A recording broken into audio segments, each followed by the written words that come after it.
today we are just here to learn the new topic that is chemical reaction and equations. So, before studying the chemical reaction and equation, we just need to know what is the chemical change. तो सबसे पहले हमें क्या पता होना चाहिए कि chemical change क्या होता है।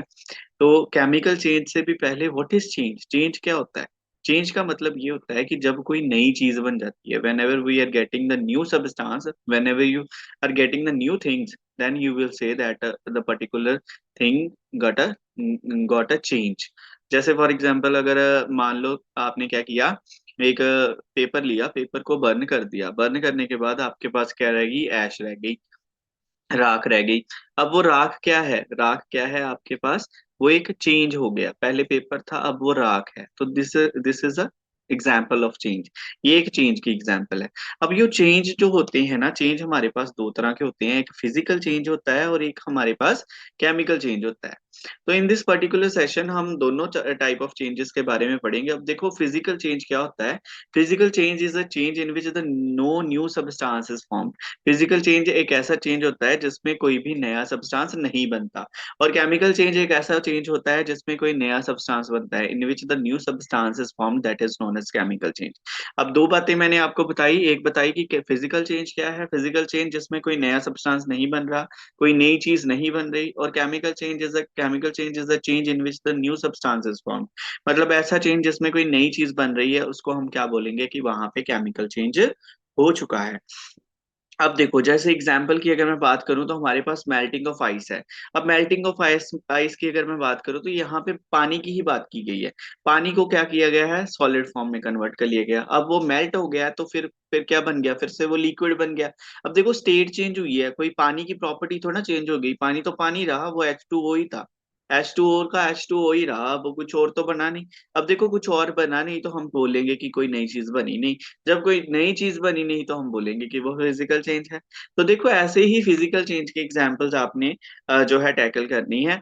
जैसे मेल्टिंग ऑफ आइस हो गया, ये फिजिकल चेंज है। अब देखो रस्टिंग ऑफ आयरन, आपने देखा होगा घर पे जो आयरन के गेट लगे होते हैं बाहर, वो जो गेट्स होते हैं उनको थोड़े टाइम के बाद जंग लग जाता है और वो कुछ ऐसा दिखने लगते हैं जैसे कि आपको पिक्चर में दिखाई दे रहा है। अब देखो अगर पिक्चर में जैसे आपको जंग वाला दिखाई दे रहा है, अब देखो यहाँ पे तो हमने तो आयरन लिया था ना, आयरन का गेट लगाया था, अब ये आयरन ऑक्साइड बन गया है, जो ब्राउन कलर का बन गया है, ये आयरन ऑक्साइड है। अब देखो नई चीज बन गई, अब आयरन से बिल्कुल डिफरेंट प्रॉपर्टीज है आयरन ऑक्साइड की। तो अगर डिफरेंट प्रॉपर्टी है, न्यू चेंज हो गया है, कोई नई चीज बन गई है, तो हम बोलेंगे कि वहां पे केमिकल चेंज हो गया है। अब देखो फिर सिमिलरली हमने एग्जांपल फॉर्मेशन ऑफ कर्ड की ली। कर्ड कर्ड का किस चीज से मिलके बनता है, किस चीज से मिलके बनता है, तो curd is always made from the milk, milk से मिलके बनता है ना। मिल्क को हम जब उसको ओवरनाइट रखते हैं, उसको उसमें बैक्टीरिया सर्टेन डाल के उसको ओवरनाइट रखा जाता है, तो फिर उसके बाद हमारे पास कर्ड बनता है। अब देखो जो कर्ड बन गया वो मिल्क से बिल्कुल डिफरेंट है। अब मिल्क जैसी प्रॉपर्टीज तो नहीं है कर्ड की, कर्ड टेस्ट में सॉर होता है ना, मिल्क तो नहीं होता है ऐसा, मिल्क में अलग चीजें पाई जाती हैं, कर्ड में अलग चीजें पाई जाती हैं। Whether taste is also different, देखो दोनों चीजें डिफरेंट हैं, दोनों चीजें जो हैं उनकी प्रॉपर्टीज भी सेम नहीं है। अब तो हम यहाँ पे बोल सकते हैं कि ये क्या है, एक केमिकल चेंज की एग्जाम्पल है। अब देखो दो चीजें हमने पढ़ी तो उसका डिफरेंस डिफरेंस फॉर्म में हम इजीली समझ लेंगे। देखो फिजिकल चेंज कैसा चेंज है, ये एक टेम्पररी चेंज होता है, मतलब कुछ टाइम के लिए। अब देखो जैसे मैंने आइस को मेल्ट किया, वाटर बना लिया, अब वाटर को फर्दर हम फ्रीजर में रख देंगे तो फिर से वो सॉलिड बन जाएगा ना, तो फिर से आइस बन जाएगी। अब देखो ऐसा चेंज क्या है, ये कोई न्यू चीज तो बनी नहीं, ये टेम्पररी है नाले, टेम्पररी है। तो अगर टेम्पररी चीज है तो फिर वो फिजिकल चेंज है। अब देखो जो अगर केमिकल चेंज है तो वो परमानेंट चेंज है। अब देखो एक बार अगर मैंने कागज को आग लगाई थी, वो जल गया, जलने के बाद उसकी राख बन गई, अब मुझे कोई बोले कि राख से मैं फिर से कागज बना लूं, तो दैट इज नॉट पॉसिबल। तो ये मेरे लिए पॉसिबल नहीं है, तो ये परमानेंट चीज होगी ना एक बार, तो जो परमानेंट हो जाता है वो केमिकल चेंज है। अब देखो कोई भी नया सब्सटेंस जो है फिजिकल चेंज में हमारे पास नहीं बन रहा, पर जो केमिकल चेंज है उसमें नया सब्सटेंस बन रहा है, और जो नया सब्सटेंस बन रहा है उसकी प्रॉपर्टीज बिल्कुल डिफरेंट है। और यहाँ पे तो देखो ये जो there is a change only in the physical properties, यहाँ पे सिर्फ फिजिकल प्रॉपर्टीज चेंज होती हैं, जैसे हमारा शेप हो गया, हमारा हमारा जैसे जैसे कागज की फॉर्म में हमने शेप चेंज कर ली उसकी, या फिर हमने स्टेट चेंज कर ली, या कलर चेंज हो गया, ये सारी फिजिकल प्रॉपर्टीज होती हैं। तो यहाँ पे सिर्फ फिजिकल प्रॉपर्टीज चेंज होती हैं, यहाँ पे केमिकल प्रॉपर्टीज भी चेंज हो जाती हैं, मतलब उसकी केमिकल कॉम्पोजिशन किससे मिलकर बना है, ये सारी चीजें जो हैं वो चेंज हो जाती हैं। इसी तरह से जो चेंज होता है वो रिवर्सेबल होता है। मतलब अगर हमने कागज को स्क्वीज कर लिया है, मैंने स्क्वीज किया मतलब इकट्ठा कर लिया है, स्क्वीज कर दिया, तो उसको दोबारा से मैं खोल दूंगा तो वो कागज बन जाएगा, फिर से रिवर्स हो जाएगा। इसी तरह से केमिकल चेंज की अगर मैं बात कर रहा हूँ तो केमिकल चेंज में ऐसा नहीं हो सकता। एक बार मैंने चाय बना ली, जैसे मैंने चाय बनाई है, मैंने पानी डाला, मैंने चाय पत्ती डाली, मैंने चीनी डाली, और उसके बाद मैंने चाय बना ली है अब दूध डाल के। अब चाय जो बन गई है उसमें से अगर मेरे को बोले कि दूध निकाल लो, तो that is not possible, that can not be reversed. तो ये जो केमिकल चेंजेस होते हैं वो कभी भी रिवर्स नहीं हो सकते। जैसे मिल्क से कर्ड बन गया, अब मुझे कोई बोले कर्ड से मिल्क बना दो, तो दैट इज नॉट पॉसिबल, है ना। तो ये चीजें नहीं हो सकती, तो इसे बोलते हैं कि ये रिवर्स्ड नहीं हो सकता। केमिकल चेंज जो है वो रिवर्स नहीं हो सकता, बट जो फिजिकल चेंज है उसको रिवर्स किया जा सकता है। उसके बाद जो एनर्जी है वो या तो रिलीज हो भी सकती है, नहीं भी हो सकती, ये कोई कंपल्शन नहीं है फिजिकल चेंज में। बट अगर केमिकल चेंज की बात करूं तो वहां पे या तो एनर्जी देनी पड़ेगी या एनर्जी सिस्टम से निकलेगी। ठीक है। और हमने यहाँ से क्या सीखा कि हमने यहाँ पे सीखा कि फिजिकल चेंज क्या होता है और केमिकल चेंज क्या होता है। फिजिकल चेंज ऐसा चेंज है जिसमें कोई नया सब्सटेंस नहीं बन रहा, और केमिकल चेंज ऐसा चेंज है जिसमें कोई नया सब्सटेंस बन रहा है। तो जैसे एग्जांपल्स हमने डिस्कस की, you can think so many other examples as well. यहाँ पे बहुत सारी केमिस्ट्री तो देखो आपके आसपास हर जगह केमिस्ट्री है, तो आसपास हर जगह की एग्जांपल्स को आप सोच सकते हो, फिजिकल चेंज कहाँ पे हो रहा है, केमिकल चेंज कहाँ पे हो रहा है। अब देखो जितना भी केमिकल चेंज हो रहा है, जितनी भी केमिकल सब्सटेंसेस हो रही हैं, जो जो प्रोसेस से गुजर रही हैं, उसी को केमिकल रिएक्शन बोलते हैं। मतलब केमिकल चेंज ही केमिकल रिएक्शन है, इसे ऐसे मैं बोल सकता हूँ। अब देखो any change that involves a chemical change is called a chemical reaction. किसी भी चेंज में अगर केमिकल चेंज हो रहा है तो हम बोलेंगे कि वो केमिकल रिएक्शन है, पर फिजिकल चेंज को हम केमिकल रिएक्शन नहीं बोलेंगे। ठीक है। हमने वहीं पे केमिकल रिएक्शन बोला है जहां पे केमिकल चेंज हो रहा है, प्रॉपर्टीज बिल्कुल डिफरेंट हो रही है हमारे न्यू सब्सटेंस की। अब देखो इक्वेशंस कैसी होती हैं, केमिकल इक्वेशन क्या है। अब देखो केमिकल इक्वेशन क्या है, केमिकल इक्वेशन एक वर्ड रिप्रेजेंटेशन है, जैसे सिंबॉलिक रिप्रेजेंटेशन है, sorry I will be more correct अगर मैं बोलूंगा कि सिंबॉलिक रिप्रेजेंटेशन है। किसी भी इक्वेशन को अगर हम सिंबल की फॉर्म में लिख दें और उसके इन बिटवीन एरो लगा दें और रिएक्टेंट साइड अलग कर दें, प्रोडक्ट साइड अलग कर दें। अब मैंने दो वर्ड नए बोल दिए। अब देखो मैंने बोला रिएक्टेंट, फिर मैंने बोला प्रोडक्ट। अब रिएक्टेंट क्या है, रिएक्टेंट वो सारे एलिमेंट्स हैं जिनको हम रिएक्ट करवा के हम दोनों उनको मिक्स करके एक नई चीज बना रहे हैं, तो वो रिएक्टेंट है। Reactant are always written in the left side. जैसे आपके यहाँ पे वर्ड इक्वेशन में एग्जांपल दी हुई है मैग्नीशियम और ऑक्सीजन की। अब मैग्नीशियम और ऑक्सीजन दोनों को हमने यूज किया, पहले मैग्नीशियम रिबन लिया, उसको बर्न किया। बर्निंग आपको पता है हमेशा ऑक्सीजन की प्रेजेंस में होगी, क्योंकि combustion always take place in the presence of oxygen. अगर ऑक्सीजन नहीं होगी, हमारे पास वैक्यूम है, तो कंबशन नहीं हो पाएगा, है ना। तो देखो जो रिएक्टेंट स्पीशीज थी, जो जिन चीजों को मैंने रिएक्ट करवाया, जिन चीजों से मैंने मिलके एक नई चीज बनाई, वो मैंने लेफ्ट साइड में लिखी है, तो वो रिएक्टेंट है। अब जो प्रोडक्ट बन गया, जो मेरे पास नई चीज बन गई, वो रिएक्टेंट, वो हमारे क्या है, सॉरी, वो हमारा प्रोडक्ट है। तो हमेशा जो राइट हैंड साइड है वो प्रोडक्ट प्रोडक्ट होगा, सॉरी। और जो हमेशा लेफ्ट हैंड साइड होगा वो हमारा रिएक्टेंट होगा, और उसको हमने सेपरेट किया होगा बाय अ एरो। ठीक है। अब हमने एरो के साथ रिप्रेजेंट किया।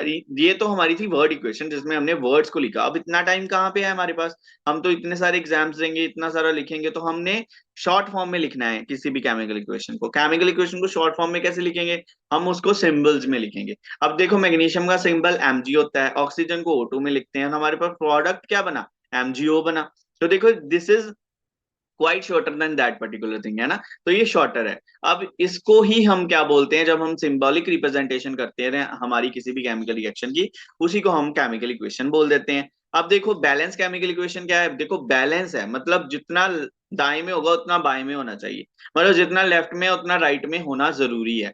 ठीक है। अब देखो सेम नंबर ऑफ एटम्स अगर लेफ्ट साइड में है और same number of atoms in product side है, हर एक एटम सेम होना चाहिए। फॉर एग्जाम्पल जैसे अभी हमने एग्जाम्पल ली ये वाली मैग्नीशियम और ऑक्सीजन की। Let me make it more clear by writing down. देखो अगर मैं बात करूं मैग्नीशियम की, तो मैग्नीशियम इधर भी एक है, इधर भी एक है। अब ऑक्सीजन की बात करूं तो यहाँ पे दो है, यहाँ पे ऑक्सीजन एक है। अब देखो मैग्नीशियम हमारे पास एक है, यहाँ पे भी एक है, उसके तो कोई लोचा नहीं है। पर अगर मैं बात करता हूँ ऑक्सीजन की, तो ऑक्सीजन यहाँ पे दो है, यहाँ पे एक है। अब देखो यहाँ पे गड़बड़ हो गई ना, हमारे पास दोनों साइड बराबर होना चाहिए, equation should be balance, balance होनी चाहिए। जितने नंबर ऑफ एटम्स एक साइड पे हैं उतने दूसरी साइड होने चाहिए। तो मैं hit and trial method use करूंगा, मतलब मैं अपने तीर तुक्के लगाऊंगा, और मैं क्या करूंगा, अगर यहाँ पे दो हैं, इसके साथ तो दो मैं बना नहीं सकता, क्योंकि यहाँ पे तो ये तो पॉसिबल नहीं है। मैं पर इसका अमाउंट डबल कर सकता हूँ, मैं दो दो टाइम्स कर देता हूँ ऑक्सीजन को। इससे क्या हुआ, मैग्नीशियम भी डबल हो गया, पर मैग्नीशियम तो यहाँ पे एक था, अब इसको भी डबल करना पड़ेगा, तो यहाँ पे भी मैं 2 लिख देता हूँ। अब अगर आप ध्यान से देखोगे तो यहाँ पे भी मैग्नीशियम 2 टाइम्स है, यहाँ पे भी मैग्नीशियम 2 टाइम्स है, ऑक्सीजन भी यहाँ पे 2 टाइम्स है, यहाँ पे भी 2 टाइम्स है। तो देखो हमारी equation is said to be balanced equation हमारी बन गई है। अब देखो बैलेंस्ड इक्वेशन बन गई है, तो इसी तरह से हमने डिफरेंट डिफरेंट एग्जाम्पल्स लेके डिफरेंट डिफरेंट एग्जाम्पल्स को, कंसेप्ट दिमाग में यही रखना है कि हमने इक्वेशन को बैलेंस करना है, तो नंबर ऑफ एटम्स जो हैं लेफ्ट और राइट साइड के बराबर होने चाहिए, वेदर हमने इधर उधर कुछ भी मल्टीप्लाई करके हम बना सकते हैं, जैसे इन्होंने आपको स्टेप बाय स्टेप बताया। सिमिलरली आप अदर एग्जाम्पल्स को भी कर लोगे। फिर हमारे पास नेक्स्ट टॉपिक आता है। नेक्स्ट टॉपिक क्या है? Next topic is informative equation. अब देखो तुमने वर्ड इक्वेशन लिख ली, वर्ड इक्वेशन से हमने सीखा कि हम तो यार शॉर्ट में लिखेंगे, थोड़ा शॉर्ट में लिखेंगे, इतना लंबे लंबे नाम, इतने बड़े बड़े नाम हम नहीं लिख पाएंगे ना। तो हमारे पास शॉर्टेज ऑफ टाइम में एग्जाम है, तो हम क्या करेंगे, हम उसको क्या करेंगे, केमिकल इक्वेशन की फॉर्म में लिखेंगे, सिंबॉलिक रिप्रेजेंटेशन लिखेंगे। अब सिंबॉलिक रिप्रेजेंटेशन लिखने के साथ साथ आपको इसके साथ साथ कुछ ऐसे वर्ड्स मेंशन करने पड़ेंगे, ऐसी चीजें मेंशन करनी चाहिए जिससे आपकी जो इक्वेशन है वो मोर इंफॉर्मेटिव लगे। अगर आप अकेला एमजी लिख रहे हो पर SO2 लिख रहे हो, अगर कोई अननोन साइंस से बैकग्राउंड से नहीं है तो उसको क्या पता एमजी क्या है ना। एमजी तो कुछ भी हो सकता है, एमजी मिलीग्राम्स भी हो सकता है। पर अगर एमजी सॉलिड फॉर्म में है, एमजी सॉलिड फॉर्म में है, फिर ऑक्सीजन लिया है, O2 लिया है और O2 गैस फॉर्म में है, तो अगर आप ये चीजें लिख दोगे साथ में, अगर सॉलिड है तो S लिख दो, लिक्विड है तो L लिख दो, गैस है तो G लिख दो, अगर वाटर सोल्यूबल कंपाउंड है तो वो एक्वस AQ लिख दो, प्रेसिपिटेशन बन रहे हैं तो डाउनवर्ड एरो बना लो, गैस बाहर निकल रही है तो अपवर्ड एरो बना दो, ठीक है। अब ऐसे ही अगर आपने टेम्परेचर का कोई सीन है तो टेम्परेचर उस पर लिख दो कि कितना आपका टेम्परेचर है एरो के ऊपर। उसको हीट किया है तो डेल्टा का साइन बना दो, आपको जैसे दिख रहा है डेल्टा का साइन, ये वाला जो डेल्टा का साइन होता है, ठीक है, डेल्टा का साइन बना दो अगर आपने हीट किया है तो। दिस इज द वे जिससे आप क्या कर सकते हो, अपनी केमिकल इक्वेशन को मोर इन्फॉर्मेटिव बना सकते हो। सो इसी तरह से आपने केमिकल इक्वेशन के जैसे एग्जांपल के तौर पे, अगर मैं फर्स्ट इक्वेशन देखूं, ये जस्ट बैलेंस की हुई थी, और बैलेंस के साथ साथ इसमें देखो मैंने यहाँ पे सॉलिड लिख दिया, पहले फेरस था, देखो आयरन BC को बोलते हैं, अब देखो सॉलिड फॉर्म में तो S लिखा है, वाटर है तो लिक्विड फॉर्म में L लिखा है। अब ये रिएक्शन इसी को डालने के साथ ही होगी, कोई हीट नहीं करना पड़ा, तो एरे के ऊपर कुछ नहीं है। अब देखो जो बना है वो भी सॉलिड फॉर्म में है, जो हाइड्रोजन गैस निकल रही है वो बाहर निकल रही है। अब क्वेश्चन यहाँ पे ये मैं आपको दूंगा कि जो हाइड्रोजन गैस निकल रही है इसका पता कैसे लगेगा। अब आप सोचो कैसे पता चलेगा, कोई और भी तो निकल ही सकती है। अब आपने क्या करना है, इसको पता करने के लिए आपने क्या करना है, एक बर्निंग मैच स्टिक लेकर आनी है, मैचिस की तीली ऊपर लेकर आनी है, अपनी रिएक्शन जहां पे भी हो रही है, जिस भी टेस्ट ट्यूब में हो रही है। अब देखो जैसे ही माचिस की तीली बंद होगी उसके साथ पॉप साउंड आएगा, जैसे पॉप पॉप के पटाखे नहीं बजते होते दिवाली के पास, वैसा ही पॉप साउंड आपको देखने को मिलेगा। अगर ये सब पॉप साउंड आ रहा है तो आपको पता है हाइड्रोजन गैस वहां पे प्रेजेंट है। तो इसी तरह से आपने देखो नेक्स्ट एग्जाम्पल है कार्बन मोनोऑक्साइड और हाइड्रोजन वाली। देखो यहाँ पे अगर प्रेशर दिया था तो 340 ATM प्रेशर लिखा है। अब वेल नोन इक्वेशन है जो फोटोसिंथेसिस की रिएक्शन है, देखो फोटोसिंथेसिस की रिएक्शन क्या होती है भाई, प्लांट क्या कर रहा होता है इसमें, प्लांट क्या क्या लेता है, देखो रिएक्टेंट साइड में हम वो देते हैं जो हमने रिएक्टेंट साइड में वो लिखना है जो हमने यूज किया है। जैसे प्लांट क्या यूज कर रहा था फोटोसिंथेसिस में, कार्बन डाइऑक्साइड यूज कर रहा है। हमारा प्लांट और क्या यूज कर रहा है, पानी यूज कर रहा है जड़ों के थ्रू, कार्बन डाइऑक्साइड यूज कर रहा है हमारे जो हमारा एटमोसफेयर है उसमें से। देखो वो कार्बन डाइऑक्साइड एक्वस फॉर्म में यूज कर रहा है। अब देखो उसके साथ साथ सनलाइट नेसेसरी है तो हमने एरो के ऊपर लिख दिया, क्लोरोफिल होना चाहिए हमारे पत्तों के बीच में, तो वो जरूरी है। तो ये चारों चीजें जरूरी हैं for the photosynthesis reaction to be take place. इसमें से एक भी चीज एब्सेंट हो जाए तो फोटोसिंथेसिस नहीं हो पाएगी, ये आपको पता है ना, लोअर क्लासेस में हमने पढ़ा था। अब देखो ये हमारे पास जो प्रोडक्ट बना वो ग्लूकोज बना, ठीक है, ग्लूकोज बना, और ग्लूकोज के साथ साथ यहाँ पे ऑक्सीजन हमारे पास गैस बन रही है, वाटर ऑक्सीजन जो वही जो हम ले रहे हैं, ठीक है। अब देखो प्लांट जितना भी था ग्लूकोज वो यूज कर लेता, बाकी सारा ग्लूकोज वो अपने पत्तों में, अपने फलों में, अपनी सारी जो फ्रूट्स और वेजीज होती हैं उसमें स्टोर कर देता है, सो दैट जितना मैंने चाहिए, मेरे को चाहिए था मैंने ले लिया है, अब जो एक्स्ट्रा है वो दे देता है। देखो कितना अच्छा होता है ना प्लांट, वो अपने अपने दूसरों का भी भला कर रहा है। तो ये सारी चीजें हैं। अब देखो इसको भी इंफॉर्मेटिव बनाने के लिए हमने क्या किया, जो एक्वस फॉर्म में हमें चाहिए थी कार्बन डाइऑक्साइड वो लिखी, लिक्विड फॉर्म में हमें वाटर चाहिए था। अब देखो यहाँ पे क्या है, एक्वस फॉर्म चाहिए, यहाँ पे एक्वस फॉर्म में मिला, यहाँ पे भी हमें लिक्विड फॉर्म में मिला, तो देखो ये सारी चीजें हमें मिलती हैं। अब देखो अगर मैं फर्दर बात करता हूँ तो फर्दर हमने क्या पढ़ना है, हमने इसके बाद जो अब हमने बैलेंसिंग सीख ली, हमने हमने ये भी सीख लिया कि केमिकल इक्वेशन को मोर इन्फॉर्मेटिव कैसे बनाना है। लास्ट में हम सीखेंगे अब कि बहुत सारी टाइप्स ऑफ रिएक्शंस होती हैं, दिस इज नॉट पॉसिबल कि मैं एक ही क्लास में सारा कुछ करवा दूं। अब देखो अगर मैं टाइप्स ऑफ रिएक्शन को ब्रीफली एक्सप्लेन करूं तो कॉम्बिनेशन रिएक्शन क्या होती है। कॉम्बिनेशन रिएक्शन आपको पता होना चाहिए कि कॉम्बिनेशन रिएक्शन कंबाइन करके बन रही होंगी, है ना, दो चीजें कंबाइन हो रही हैं। कॉम्बिनेशन के लिए दो तो चीजें चाहिए ना, एक अकेला बंदा कैसे कंबाइन करेगा, दो चीजें होनी चाहिए कम से कम। दोनों चीजें कंबाइन करेंगी एक सिंगल का प्रोडक्ट बनेगा, तो कॉम्बिनेशन रिएक्शन हो गई। डीकम्पोजिशन रिएक्शन कैसी है, डीकम्पोजिशन रिएक्शन में डीकम्पोज हो रहा है, टूट रहा है ना, एक बड़ा सा कॉम्प्लेक्स है, छोटे छोटे टुकड़ों में टूट रहा है। बड़ा सा पत्थर लिया, ये मिट्टी का पत्थर मैंने फेंक के मारा नीचे, है ना, तो नीचे फेंक के मारा तो छोटे छोटे टुकड़े बन गए, उसके छोटे छोटे टुकड़े जो थे जैसे डीकम्पोज हो गए, ऐसे समझ लो। ठीक है, ये बड़ा पत्थर था तो छोटे छोटे में बदल गया, इसी तरह से इसको डीकम्पोजिशन रिएक्शन बोलेंगे। डिस्प्लेसमेंट किसी की जगह ले लेना, जैसे दो फ्रेंड्स थे, वेल नोन एग्जाम्पल, और एक अदर फ्रेंड था, उसने इसको डिस्प्लेस कर दिया क्योंकि इसके पास पैसा था, इसके पास गाड़ी थी, है ना, इसके पास कुछ नहीं था, तो ये इन्होंने नया बॉन्ड बना लिया, इसको बाहर भेज दिया, तो ये डिस्प्लेसमेंट रिएक्शन होगी। डबल डिस्प्लेसमेंट, अदला बदली करती है ना, दो बंदे यहाँ थे दो बंदे यहाँ थे, इन्होंने अपने पार्टनर्स को इंटरचेंज कर लिया, इसी तरह से केमिकल एलिमेंट्स में हो रहा है। ठीक है, उन्होंने चेंज कर लिया तो डबल डिस्प्लेसमेंट रिएक्शन होगी। तो इसी तरह से आप कर सकते हो, बहुत सारी एग्जांपल्स हैं, जैसे आप देख सकते हो कॉम्बिनेशन रिएक्शन है। कॉम्बिनेशन रिएक्शन में देखो सिंगल प्रोडक्ट है, बन रहा है हमारे दो या दो से ज्यादा प्रोडक्ट्स, रिएक्टेंट्स को यूज करके। क्या लिखा है, reaction in which the two or more reactants combine to form a single product, it is called chemical combination.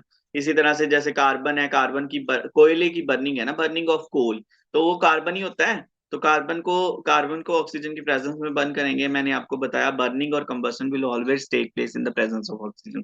उसके बाद हमारे पास कार्बन डाइऑक्साइड बन रही है, तो ये गैस बन रही है। सिमिलरली हमारे पास डिकम्पोजिशन रिएक्शन है, डिकम्पोजिशन में सिंगल जो रिएक्टेंट था वो ब्रेक डाउन हो रहा है दो या दो से ज्यादा प्रोडक्ट में। अब डिकम्पोजिशन आ गए, तीन तरह की होती है, thermal decomposition, electrolytic decomposition and photolytic decomposition. अब थर्मलिटिक क्या है, थर्मल का मतलब तो हीट होता है ना, हीट वाली थर्मस आपने देखी होगी जिसमें पानी गर्म रहता है, तो इससे याद रख लो कि हीट, रिएक्शन को हीट करना पड़ेगा। ठीक है, हीट कर रहे हो तो हमारे पास सिंगल प्रोडक्ट बन रहे हैं। उसके बाद डिकम्पोजिशन जब फोटोलिटिक होगी तो देखो कैसा हो रहा है, हमारे पास सिल्वर क्लोराइड था, सनलाइट में रख दो, ठीक है, चाइना अपना वो वॉच ग्लास में थोड़ा सा लो और उसको क्या कर दो, सिल्वर क्लोराइड को अपनी सनलाइट की प्रेजेंस में रख दो।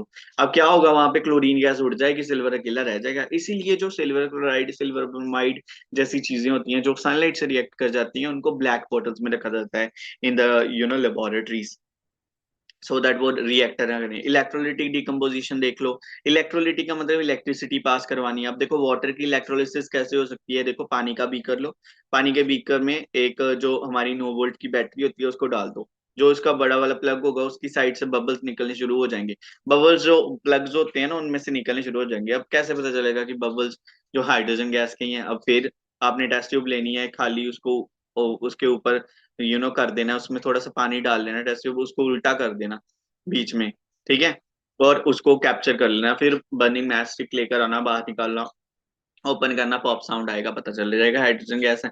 तो देखो इस तरह से हम डिफरेंट टाइप ऑफ रिएक्शंस को समझ सकते हैं। डिस्प्लेसमेंट देखो, एक की जगह जो ज्यादा पावरफुल था उसने उसकी जगह ले ली, जैसे फेरस, फेरस था ज्यादा पावरफुल, कॉपर को डिस्प्लेस कर दिया, फेरस सल्फेट बना लिया और कॉपर अलग हो गया। सिमिलरली हमारे पास अब बहुत सारी एग्जांपल्स हैं, डबल डिस्प्लेसमेंट रिएक्शन है। इसमें ज्यादा फंडा हमारा रिएक्टिविटी सीरीज का होता है कि जो ज्यादा रिएक्टिव है वो कम रिएक्टिव वाले को डिस्प्लेस कर देगा। ये केमिस्ट्री की लैंग्वेज है, ठीक है। देखो when more reactive element displaces the less reactive, ठीक है, element from the compound, it is called displacement reaction. So this way आप सीख सकते हो। इसी तरह से डबल डिस्प्लेसमेंट जिसमें दो या दो से ज्यादा एलिमेंट्स, दो एलिमेंट साथ साथ डिस्प्लेस हो रहे हैं, जैसे सोडियम सल्फेट है, बेरियम क्लोराइड है, अब क्या बन रहा है, बेरियम को सोडियम ने डिस्प्लेस कर दिया, अब देखो हमारे पास बेरियम सल्फेट और सोडियम क्लोराइड बन गया। तो दे ये कुछ एग्जांपल्स थी। आई होप आपको समझ आई होंगी। Thank you so much, have a nice day.